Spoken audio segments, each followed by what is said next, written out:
Nagpaabot ng mensahe si Emilian Viger, ang rumored girlfriend ng aktor na si Joshua Garcia, sa tagumpay ng pelikula ng aktor at kapareha nitong si Julia Barreto.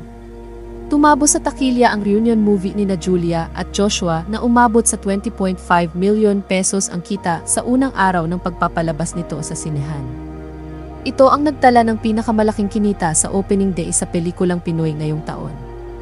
Hindi naman maiwasan ng rumored girlfriend ni Joshua na magpahayag ng kanyang kasiyahan at ibahagi kung gaano siya ka-proud sa aktor.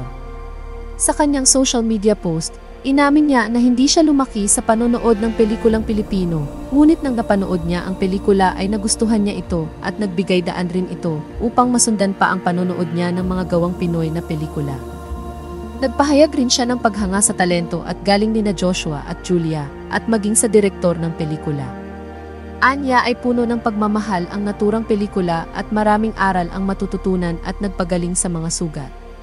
Dagdag pa niya ay ipinakita rin sa pelikula na kahit na ang pagtatapos ng isang relasyon ay maaring maayos at maganda. Ipinaabot rin niya ang paghanga sa kanyang rumored boyfriend. Saad niya na naniniwala siya na deserve nito ang award sa pelikula at sobra siyang proud kay Joshua. Maging sa singer na umawit ng ginamit na kanta sa naturang pelikula ay nagpasalamat siya dahil naantig raw ang kanyang damdamin. Buong social media post ni Emilian, didn't really get to watch a lot of Filipino films growing up. So to be honest, I've never really seen any of your films together at Garcia Joshua, at Julia Barreto or any directed gig at Aware Wolves until now. And I can't wait to watch more because of this movie. You all have my utmost respect for the craft you all have. Making so many Filipinos happy and comforted with your undeniable talent all around the world. Salamat. I couldn't feel prouder of you at Garcia Joshua. I am beyond moved. This deserves an award, period.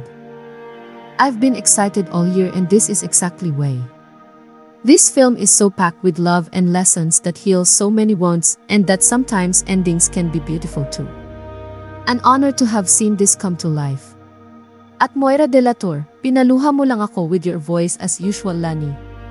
Umani ng iba't ibang reaksyon mula sa mga netizens ang naging post na ito ni Emilian. Sad ng ilan sa nagkomento, Emma is such a matured person. She knows Josh is just doing his job as an artist. She loves Josh, that's why she's so proud of his acting in this movie. Super gagaling acting both ni Josh and Julia. Nakaka-proud.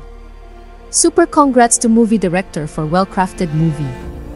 Ang galing niya kasi talaga sa movie, iba na yung level of acting niya, very superb. No wonder nasasabing next John Lloyd Cruz.